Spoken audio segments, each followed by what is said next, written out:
28 जनवरी 2026। Calendar की ये तारीख महाराष्ट्र के इतिहास में एक काले पन्ने की तरह दर्ज हो गई। जब सुबह की धुंध छंटने वाली थी, तभी एक ऐसी खबर आई जिसने राज्य की धड़कनें रोक दीं। बारामती के आसमान में उड़ता वो विमान, जिसे सुरक्षित लैंड करना था, वो अचानक आग के गोले में तब्दील हो गया। इस हादसे में हमने सिर्फ एक नेता को नहीं, बल्कि महाराष्ट्र की राजनीति के एक स्तंभ उपमुख्यमंत्री अजीत पवार को खो दिया। सुबह के 8:10 मुंबई एयरपोर्ट से बॉम्बार्डियर लियरजेट 45 फीट ने उड़ान भरी। मंजिल थी बारामती। अजीत पवार अपने घर लौट रहे थे, एक महत्वपूर्ण बैठक के लिए।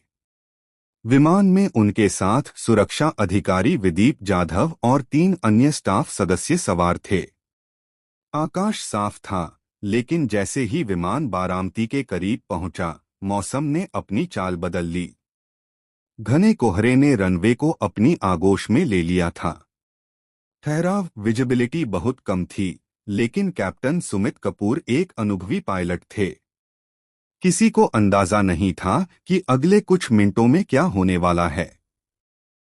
घड़ी में 8:18 हुए थे। एयर ट्रैफिक कंट्रोल यानी एटीसी को पायलट का संदेश मिला, रनवे दिखाई नहीं दे रहा, हम गो अराउंड कर रहे हैं, यानी विमान को फिर से ऊंचाई पर ले जाया जा रहा था। 26 मिनट तक आसमान में अनिश्चितता का खेल चलता रहा। फिर 8:43 पर आखिरी संदेश आया, रनवे इन साइट। लेकिन ये आखिरी शब्द थे। अगले ही पल रडार से सिग्नल गायब हो गया।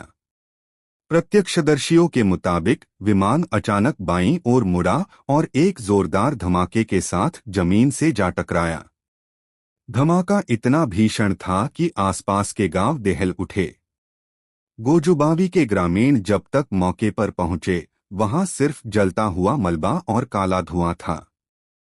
Thanks for watching. Like, share, subscribe.